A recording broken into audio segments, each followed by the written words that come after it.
ለተሰኞ መስከረም 19 ቀን 2018 ትርታ 600 ጀምሯል። ከሀገር ውስጥና ከባህር ማዶ ያዘጋጀናቸውን ዜናዎች በዝርዝር የምንመለከተውን ርዕሰ ጉዳይ፣ የቢዝነስ መረጃዎች፣ ስፖርታዊ ጉዳዮችን አካተናል። እስከ 6 ሰዓት ከ30 አብራችሁ እንድትቆዩ በአክብሮት እንጋብዛለን። ዜናዎቹን እያስደመጥኳችሁ ራህማ መሐመድ አብራችሁ ቆይታ አደርጋለሁ።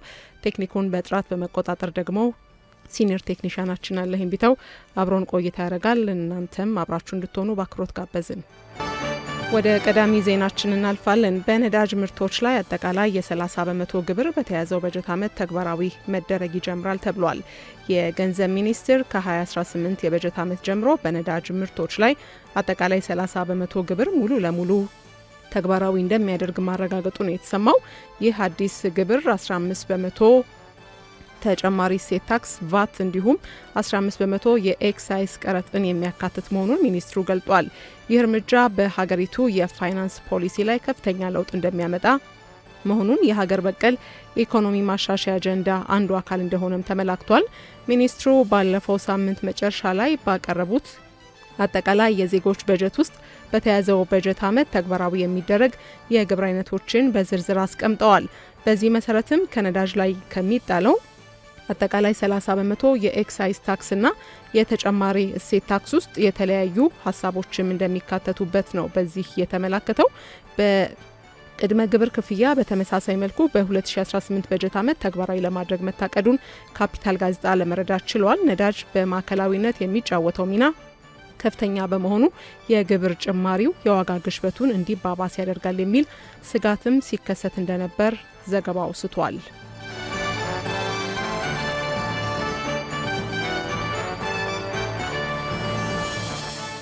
ቀጥለናል አድማጮች። ወደ ሌላኛው የሀገር ውስጥ ዜናችን ስናልፍ በተለያዩ የሀገሪቱ አካባቢዎች የመማር ማስተማር ስራው ተጠናክሮ መቀጠሉን የትምህርት ሚኒስቴር ነው ያስታወቀው።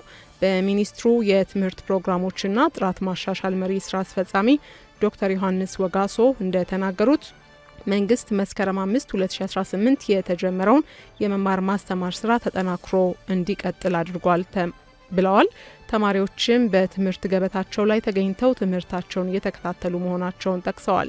የእስካሁኑ የትምህርት ሂደት ሚኒስትሩ ከክልል ትምህርት ቢሮዎች ጋር በመሆን መገምገሙን ጠቅሰው ከ2 ሳምንታት በኋላም አፈጻጸሙ እንደሚገመገም ነው የጠቀሱት። ከክልል አፈጻጸሙ የተለየ ቢሆንም ካስቀመጥነው እቅድ አንጻር የተሻለ አፈጻጸም መመዝገቡን ከግምገማው ተረድተናልን ብለዋል። እድሜያቸው ለትምህርት ደርሶ ያልተመዘገቡ ልጆችን ዳግም ንቅናቄ በማካሄድ በትምህርት አዋጁ መሰረት በአስገዳጅ ሁኔታ ወደ ትምህርት ገበታ እንዲገቡ መረባረብ እንደሚጠበቅም አመላክተዋል። በዚህም ወላጆች፣ የሃይማኖት አባቶች፣ የሀገር ሽማግሌዎች እድሜያቸው ለትምህርት የደረሱ ሁሉ ወደ ትምህርት ቤት እንዲሄዱ ርብርብ ማድረግ እንደሚጠበቅባቸው ጠይቀዋል። ትምህርት ቤት ማለት የልጆች ብርሃን ነው፣ ወደ ብርሃናቸው እንዲመጡ ማገዝ ይገባል ነው ያሉት ዶክተር ዮሐንስ። የትምህርት ስራ የአንድ አካል አለመሆኑን አስገንዝበው የትምህርት ባለድርሻ አካላት በሙሉ እንዲሁም ልጆች ያላቸውም ሆኑ የሌላቸው ለትምህርት ቤት ሁለንተናዊ እንቅስቃሴ ድጋፍ እንዲያደርጉ ጥሪ አቅርበዋል።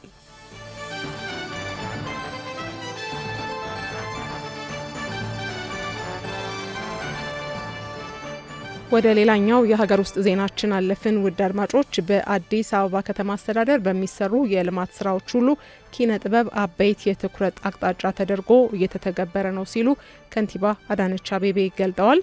ከንቲባ አዳነች አቤቤ በአይነቱ የመጀመሪያና እጅግ ዘመናዊ ሆነውን የህፃናትና የወጣቶች ቲያትርና ሲኒማ ኮምፕሌክስ ምክትል ጠቅላይ ሚኒስትር ተመስገን ጥሩነህ በተገኙበት መርቀን ስራ አስጀምረናል ብለዋል። በዚህ ወቅትም የከተማችን አስተዳደር በሚሰራቸው የልማት ስራዎች ሁሉ ኪነ ጥበብን አበይት ትኩረት አቅጣጫውን አድርጎ እየተተገበረ እንደሚገኝ ከንቲባዋ ተናግረዋል። ባለፉት ጥቂት ዓመታት ነባሮቹን በማደስ ዘመናዊና ደረጃቸውን የጠበቁ እንዲሆኑ በማድረግ እንዲሁም አዳዲስና ዘመኑን የዋጁ ቴክኖሎጂ የተገጠመላቸው የቲያትርና የሲኒማ ኮምፕሌክሶችን ገንብተን ለኪነ ጥበብ ዘርፉ እድገት አስተዋጽኦ እያበረከትን እንገኛለን ብለዋል። የተመረቀው የህፃናትና ወጣቶች ቲያትር ሲኒማ ኮምፕሌክስ ባለ 14 ወለል ህንፃ ሲሆን 2 ዘመናዊ ሲኒማ ቤቶችን፣ የቲያትር አዳራሽን፣ የተለያዩ አዳራሾችን፣ ሆቴልና ሬስቶራንት እንዲሁም ዘመናዊ ካፍቴሪያዎችና የፓርኪንግ አገልግሎት ይዟል። የጥበብ ስራ በአዳራሽ ብቻ የተወሰነ ባለመሆኑ ወደ ማህበረሰቡ ቀረብ እንዲል በከተማዋ በተገበርነው ሁለንተናዊ ለውጥ የተለያዩ የውጭ የኪነ ጥበብ ስራ የሚከወንባቸው ከ160 በላይ አምፊቲያትርና ፕላዛዎችን ገንብተን አገልግሎት ላይ አውለናልን ብለዋል። የኪነ ጥበብ ዘርፉ በፈጠረው ምቹ ሁኔታ የውስጥ ቁጭትን በመፍጠር ትውልድን በመልካም ስራ እናንጽ ሲሉም ጥሪ አቅርበዋል። ባልደረባችን በፍቅር ግዛቸው ዘግባዋለች።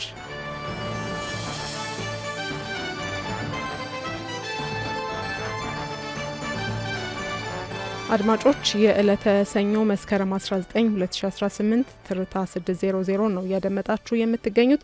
እስከ 6 ሰዓት ከ30 አብረናችሁ ቆይታ እናደርጋለን። በቆይታችንም የተለያዩ ጉዳዮችን እናነሳለን። በዝርዝር ወደምንመለከተው ጉዳይ እናልፋለን። በሀገር ውስጥ ቱሪዝም ዘርፍ የጎብኚዎች በሚፈለከው ልክ አለማደግ፣ የመዳረሻዎች ዋጋ ውድነትና የጎብኚዎች የመጎብኘት የዳበረ ባህል አለመኖር እንደ ምክንያትነት ይጠቀሳል። ጉዳዩን አስመልክቶ ባልደረባችን አህመዲን ሸረፋ ዝርዝር አዘጋጅቷል። የምታቀርብልን በፍቅር ግዛቸው ነች።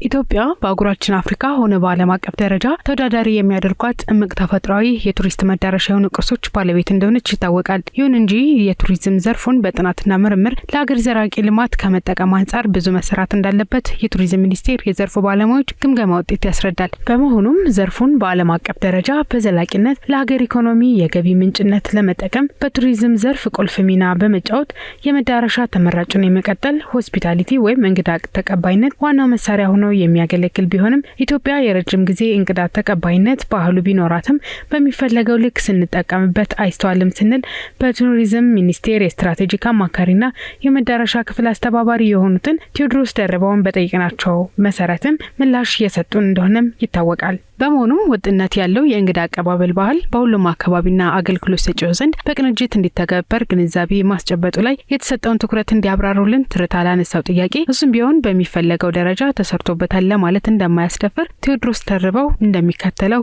ገልጸዋል። ከነበረን ሴቶች ላይ እሱን ማጎልበትና እሱን ተግባራዊ ማድረግ ይጠበቅብናል። ስለዚህ አሁን ቱሪዝም ሚኒስቴር ለዚህም ነው በአገልግሎት ጥራት ላይ በእንግዳ የያዝ አቀባበል መስተንግዶ አጠቃላይ የሆስፒታሊቲ ዘርፉን ስናይ ችግር አለ። የሚጠበቀውን ያህል መሻሻል መጥቷል ማለት አይቻልም። አንደኛ አጠቃላይ ማህበረሰቡ ስለ መስተንግዶ የኔሴንስ ስለ ሰርቪስ ኳሊቲ አገልግሎት ልህቀት እንግዳን ተቀብሎ ማስተናገድ ፎር ኮመርሻል ሪዝንስ ማለት በኮመርሻላይዝ ቅድም ባሉ ማህበረሰቡ አጠቃላይ ኢንተርናሽናል ስታንዳርድስ ያገልግሎት እሱ አዌር መሆን አለበት። እንደ ሀገር ኢትዮጵያ በአፍሪካና በሌሎች የዓለም ክፍሎች በበርካታ ቅርሶቿና ባህልና የተለያየ ትውፊቶች ባለቤት በመሆን በተለየ የምትታወቅ ሲሆን በዋናነት በዩኔስኮ የዓለም ቅርስነት ያስመዘገበቻቸው የሚዳሰሱና የማይዳሰሱ ባህላዊና ሃይማኖታዊ ባህሎች እንዲሁም ጸጋዎች ባለቤት መሆኗ የሀገርን ዘላቂ እድገት ለማስቀጠል በቱሪስት መዳረሻነት በእንግዶች ተመራጭ መሆን ኢኮኖሚውን ከማገዝ በላይ የሀገርን ሰፊ ገጽታ ለማስተዋወቅ ትልቅ አቅምና እድል የሚፈጥር እንደሆነም ባለሙያው አብራርተዋል። ሆኖም ከቱሪዝም ዘርፍ በሚፈለገው ልክና አቅም ተጠቃሚ ለመሆን ዘርፉ በእውቀት በምርምርና በጥናት የተደገፈ በማድረግ ተወዳዳሪና ቀዳሚ መሆን እንደሚቻል ነው ያነጋገርናቸው ባለሙያዎች ምክር ሀሳባቸውን የገለጹልን። አድማጮች ወደ ውጭ ዜናዎች የምናልፍበት ሰዓት ላይ ነን። አፍሪካዊ ጉዳዮችን እናስቀድማለን። ጋቦን ከ2023 መፈንቅለ መንግስት ማግስት የመጀመሪያውን ምርጫ አካሂዳለች። መራጮች 145 የፓርላማ አባላትን እንዲሁም የአካባቢ ምክር ቤቶችን እንዲመርጡ ተጠይቀዋል። ምርጫው ባሳለፍነው ቅዳሜ በሰላም የተጠናቀቀ ሲሆን የቆጠራውን ውጤት መራጮች በመጠባበቅ ላይ መሆናቸውን አፍሪካ ኒውስ ነው ያስደመበው። ምርጫው በሰላም መጠናቀቁን ያወሳው የአፍሪካ ኒውስ ዘገባ አንድ የምርጫ ጣቢያ ካጋጠመ የድምጽ መሰረዝ ውጪ ሁሉም በተረጋጋ መልኩ ተከውኗል ብሏል። ዘገባው የአፍሪካ ኒውስ ነው።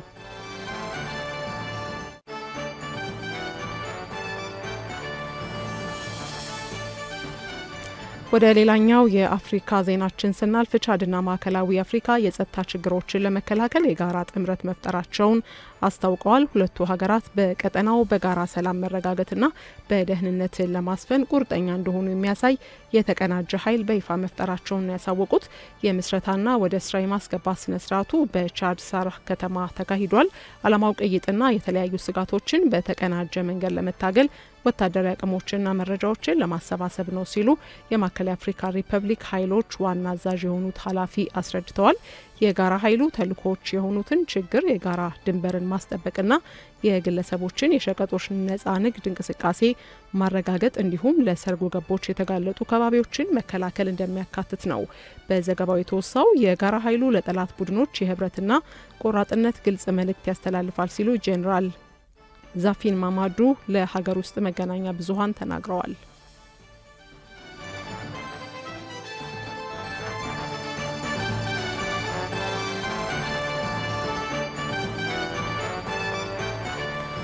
በሌላ የውጭ ዜናችን ዋሽንግተን የኮሎምቢያን ፕሬዝዳንት ቪዛ ልትሰርዝ እንደሆነ አስታውቃለች። የአሜሪካ ውጭ ጉዳይ ሚኒስትር የኮሎምቢያን ፕሬዝዳንት ጉስታቮ ፔትሮ የጉዞ ቪዛ እንደሚሰርዝ አስታውቋል።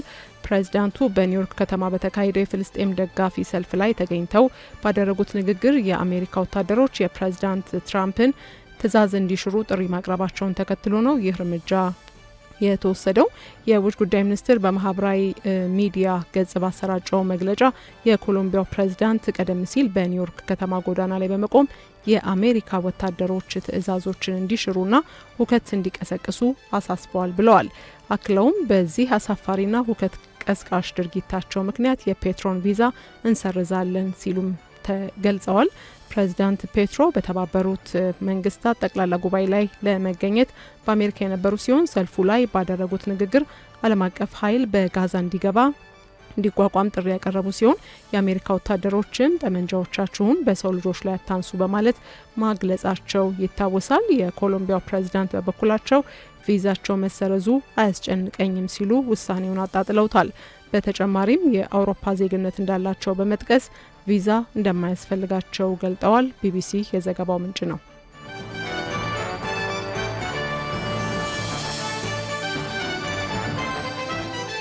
በመጨረሻም የቀድሞ የኤፍቢአይ ዳይሬክተር ጄምስ ኮሜ መከሰሳቸው ተነግሯል። የቀድሞ የኤፍቢአይ ዳይሬክተር ጄምስ ኮሜ ከዚህ ቀደም ለኮንግረስ የሰጡትን ምስክርነት ተከትሎ በሁለት ወንጀሎች ተከሰዋል ተብሏል። ፕሬዚዳንት ዶናልድ ትራምፕን በመተቸት የሚታወቁት ኮሜ እንደ አውሮፓውያኑ አቆጣጠር በ2020 መስከረም ወር ላይ ሚስጥራዊ መረጃን ለመገናኛ ብዙኃን ተላልፎ እንዲሰጥ ፈቅደዋል ተብሎ ለቀረበላቸው ጥያቄ ለኮንግረስ በሰጡት ምስክርነት ሐሰተኛ ምስክርነት ሰጥተዋል ተብሏል። ለቀረበባቸው ክስ ምላሽ የሰጡት ኮሜ ምንም አይነት ወንጀል የለብኝም፣ ነጻ ሰው ነኝ ማለታቸውን ሲኤንኤን አስነብበዋል።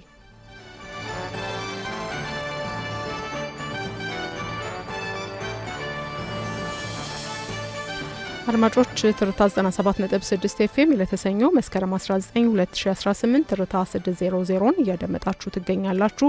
አብራችሁን ስላላችሁ እጅግ አድርገን እናመሰግናችኋለን። የቢዝነስ መረጃዎችን የምናደምጥበት ሰዓት ላይ ነን።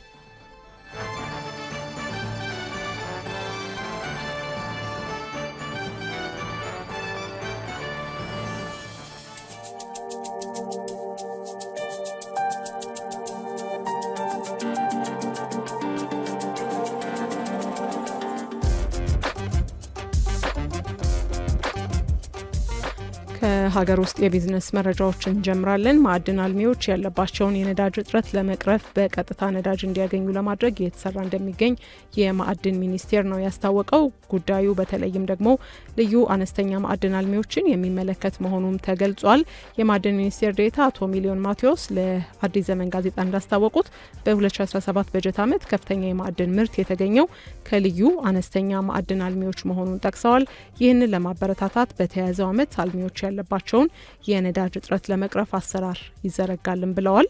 አሰራሩ አምራቾቹ በቀጥታ ነዳጅ እንዲያገኙ የሚያስችል እንደሆነም ነው የተነገረው። ለዚህ ደግሞ ከሚመለከታቸው አካላት ጋር እየተሰራ እንደሚገኝ ጠቁመው በውጤቱ ከፍተኛ የውጭ ምንዛሬ የሚገቡ ማዕድናት በሀገር ውስጥ መተካትና የውጭ ምንዛሬ ማዳን እንደሚቻል አመላክተዋል።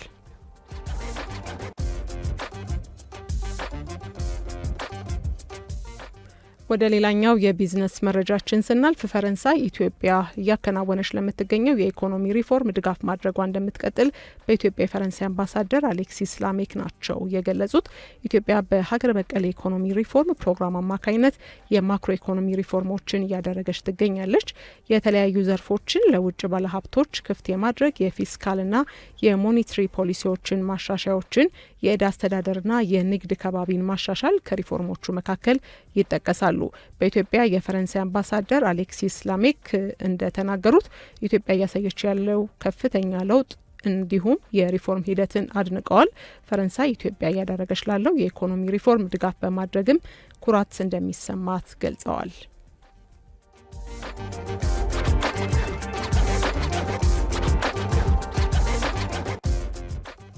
አሁን ደግሞ ከውጭ የዜና ምንጮች ወዳገኘናቸው የቢዝነስ ዘገባዎች እናልፋለን። የአሜሪካው ፕሬዚዳንት ዶናልድ ትራምፕ ወደ አሜሪካ በሚገቡ እንዲሁም የቤት እቃዎች ላይ አዲስ ቀረጥ ተግባራዊ እንዲደረግ አዘዋል። ፕሬዚዳንቱ ትሩዝ በተሰኘው የማህበራዊ ትስስር ገጻቸው ላይ ባሰፈሩት ጽሁፍ ከተለያዩ ሀገራት በከፍተኛ መጠን ወደ አሜሪካ የሚገቡ ምርቶችን መቀነስና የሀገር ውስጥ ማበረታታት ላይ ስራዎች እንደሚሰሩ አስታውቀዋል። በከባድ ጭነት ተሽከርካሪዎች ላይ 25% እንዲሁም ወደ አሜሪካ በሚገቡ የቤት እቃዎች ላይ የ50% ታሪፍ ተግባራዊ ይደረጋልን ብለዋል።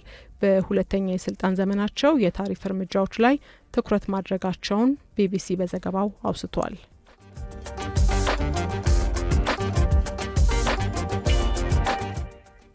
ወደ ሌላኛው የውጭ የቢዝነስ መረጃችን ስናልፍ ሞሪሺየስ አዲስ የብሔራዊ ባንክ ገዢ ሾማለች። ፕሪስሊያ ሞቶሯ የተባሉ አዲስ ተሿሚ በሀገሪቱ የሚታየውን የኢኮኖሚ አለመረጋጋት እንደሚፈቱ እምነት ተጥሎባቸዋል። አዲሷ ተሿሚ ከብሉምበርግ ጋር በነበራቸው ቆይታ እንደተናገሩት ማዕከላዊ ባንኩ ከሀገር ውስጥም ሆነ ከውጭ በርካታ ፈተናዎች ያሉበት እንደሆነ አውስተው ጠንካራ የሆነ አመራር በመስራት ይፈታል ብለዋል። የ45 ዓመቷ ተሿሚ ከዚህ ቀደም ከ2009 እንደ አውሮፓውያኑ የጊዜ ቀመር አቆጣጠር ጀምሮ የዓለም አቀፉን የገንዘብ ተቋም IMF ላይ ሲሰሩ እንደነበር ዘገባው አውስቷል።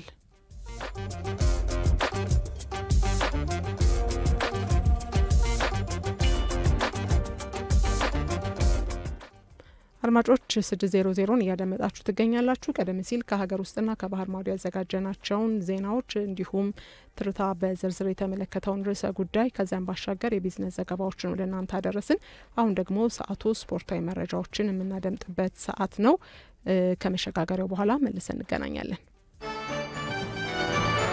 መልሰን ተገናኝተናል። የተወደዳችሁ አድማጮቻችን ስፖርታዊ ዘገባዎችን የምናደምጥበት ሰዓት ላይ ነን። የአዲስ አበባ ከተማ ዋንጫን የተመለከተና እንዲሁም ደግሞ ከውጭ የእንግሊዝ ፕሪሚየር ሊግ መረጃዎችን እናደርሳችኋለን። ባልደረባችን አበበ ተገኝ እዚህ ነው ያለው። አበበ መቀጠል ትችላለን። አመሰግናለሁ። ትላንት ከሀገር ውስጥ በርካታ የስፖርት መድረኮች ነበሩ። በተለይም ደግሞ የህዳሴ ዋንጫ ተብሎ በዚህ የውድድር ዓመት የአዲስ አበባ ካፕ ሲቲ ወይም ደግሞ የአዲስ አበባ ሲቲ ካፕ 19ኛው ነው እየተደረገ የሚገኘው። በአዲስ አበባ ስቴዲየም ነው እየተደረገ የሚገኘው። ቅዱስ ጊዮርጊስ ከመቻል ያደረጉት የመክፈቻ ጨዋታ በመቻል 4-0 አሸናፊነት ተጠናቋል። መቻል በዚህ የውድድር ዓመት ጠንካራ ተፎካካሪ የሚሆን ይመስላል። በተለይም ደግሞ ቸርነት ጉግሳ አዲሱ ፈራሚ ማለት ነው 54ኛውና 63ኛው ላይ 2 ጎሎችን አስቆጥሮ መቻል 2-0 መምራት ጀምሮ ነበር። ከዛም ኮልን ካፋና ዮሴፍ ታረቀኝ በተከታታይ ባስቆጠሯቸው 2 ጎሎች መቻል 4-0 በሆነ ውጤት ቅዱስ ጊዮርጊስን ማሸነፍ ችሏል ማለት ነው። ዛሬም 10 ሰዓት ላይ ኢትዮጵያ ቡና ከኢትዮጵያ ንግድ ባንክ በዚህ የህዳሴ ዋንጫ የመክፈቻ ጨዋታ ትላንት ተደርገው ዛሬ ደግሞ ሁለተኛ ጨዋታዎች ይደረጋሉ ማለት ነው። ወደ ሌላኛው የሀገር ውስጥ ስፖርታዊ መረጃችን ስናልፍ ትላንት ከ20 ዓመት በታች ሴቶች የዓለም ዋንጫ ማጣሪያ ተደርጎ ነበረ። በተለይም ደግሞ ኢትዮጵያ የምትሳተፍበት ስፖርታዊ ውድድር ነው። ኬንያ ከኢትዮጵያ ያደረጉት ጨዋታ በኬንያ 4-0 አሸናፊነት ተጠናቋል።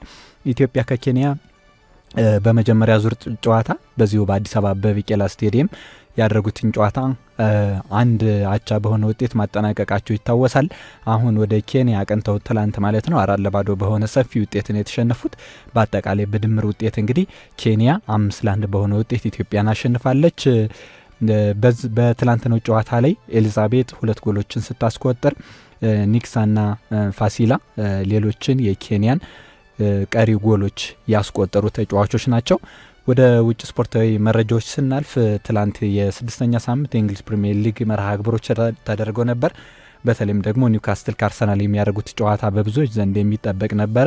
ከዚያ በፊት ግን አስቶቪላ ከፉላም ጨዋታቸውን አድርገው ነበር። አስቶቪላ ፉላምን 3-1 በሆነ ውጤት አሸንፏል። በተለይም ደግሞ ፉላሞች በራውል ሄሚኔዝ ጎል አማካኝነት ሁለተኛው ደቂቃ ላይ መሪ ሆነው ነበረ። ነገር ግን ራውል ሂሜኔዝ ሁለተኛው ደቂቃ ላይ ጎል አስቆጥሮ 10ኛው ደቂቃ ላይ ተጎድቶ ነው የወጣው። ከዛ በኋላ እንግዲህ ኦሊ ዋትኪንስ፣ ሚጅንና ቦንዲ ባስቆጠሯቸው 3 ተከታታይ ጎሎች አስቶን ቪላ ፉላምን 3-1 በሆነ ውጤት ነው ያሸነፈው። ሌላኛው ተጠባቂ የነበረው መርሃ ግብር አርሰናል ከኒውካስትል ያደረጉት ጨዋታ ነው። በሴንት ጄምስ ፓርክ የተደረገው ይህ መርሃ ግብር በአርሰናል 2-1 አሸናፊነትን የተጠናቀቀው ኒውካስትሎች በዋልትማድ ብቸኛ ጎል መሪ ሆነው እስከ 84ኛው ደቂቃ ላይ ቆይታ አድርገው ነበር። አርሰናሎች በተለይም ደግሞ በዚህ ጨዋታ ላይ የሚሸነፉ ይመስል ነበረ ወይም ደግሞ ነጥብ የሚጥሉ ይመስል ነበረ። ነገር ግን ባለቁ ደቂቃዎች ላይ ባስቆጠሯቸው ጎሎች አርሰናል ወደ አሸናፊነት ተመልሰዋል። በተለይም ደግሞ ከሊቨርፑል ጋር ያላቸውን የነጥብ ልዩነት ለማጥበብ ጥሩ እንቅስቃሴን አድርገው ትላንትና ጥሩ ተጫውተው ኒውካስትልም 2-1 በሆነ ውጤት አሸንፈዋል። ሚኬል ሞሪኒዮ 84ኛው ደቂቃ ላይ እንዲሁም ደግሞ ጋብሪኤል ማጋሌሽ ደግሞ 96ኛው ደቂቃ ላይ አስቆጥረው አርሰናልን አሸናፊ ማድረግ ችለዋል። በተለይም ደግሞ ሊቨርፑል በክሪስታል ፓላስ ቅዳሜ ዕለት መሸነፉን ተከትሎ ነጥቡ 15 ነጥቦችን ብቻ ነው መሰብሰብ የቻለው። አርሰናል ደግሞ ሁለተኛ ደረጃ ላይ 13 ነጥቦችን ሰብስበው ሁለተኛ ደረጃ ላይ የተቀመጠ ቡድን ሆኗል። በዚህ የውድድር ዓመት አርሰናል በተለይም ደግሞ ጠንካራ ተፎካካሪ ሆኖ ለመቅረብ እየሞከረ ነው። በርካታ ተጫዋቾችን ወደ ቡድን ስብስቡ ካመጣ በኋላ በዚህ የውድድር ዓመት ከባለፈው የውድድር ዓመት የተሻለ እንቅስቃሴን እያደረጉ ነው የሚገኘው። ባለቀ ደቂቃ ጎሎችን አስቆጥረው ቡድኑ ወደ መሪነት እንዲመለስ ጥሩ እንቅስቃሴ እያደረጉ ነው የሚገኘው። በተለይም ደግሞ ሊቨርፑል በእንግሊዝ ፕሪሚየር ሊግ ያልተሸነፈው ክለብ ነበረ። ትላንት በክሪስታል ፓላስ መሸነፉን ተከትሎ ነጥባቸውን ወደ 2 ማጥበብ ችለዋል ማለት ነው። ሌሎች መርሃ ግብሮችም ትላንት ተደርገው ነበረ። በተለይም በስፔን ላሊጋ ባርሴሎና ከሪያል ሶሲዳድ ያደረጉት ጨዋታ በባርሴሎና 2-1 አሸናፊነት ተጠናቋል ማለት ነው። ባርሴሎና በዚህ የውድድር ዓመት ጠንካራ ተፎካካሪ ሆኗል። የላሊጋውንም መሪነት ከሪያል ማድሪድ ተረክቧል ማለት ነው። ካለን ሰዓት አንጻር የስፖርታዊ መረጃዎችን ከዚህ ጋር እናጠናቀቅ። ባልደረባችን አበበ ተገኝ ከሀገር ውስጥና ከባህር ማዶ የተዘጋጁ ስፖርታዊ መረጃዎችን ስላደረስከን እጅግ አድርገን እናመሰግናለን። ከመሸጋገሪያው በኋላ እንገናኛለን። ትርታ 600 ያደመጣችሁትን ይመስል ነበር። አድማጮች ለተሰኞ መስከረም 19 ቀን 2018 ትርታ 600 ከሀገር ውስጥና ከባህር ማዶ የተዘጋጁ ዜናዎችን እንዲሁም በዝርዝር የተመለከትነው ጉዳይ የቢዝነስ መረጃዎችና ስፖርታዊ ጉዳዮችን ወደ እናንተ አድርሷል። አብራችሁን ስለነበራችሁ እጅግ አድርገን እናመሰግናችኋለን። ሲዲ ስፖርት ቀጣዩን አየር ሰዓት ይረከብና ከእናንተ ጋር እስከ 8 ሰዓት ቆይታ ያደርጋል። ቀሪ ትርታ መሰናዶችም መደመጣቸውን ይቀጥላሉ። መልካም ቀን።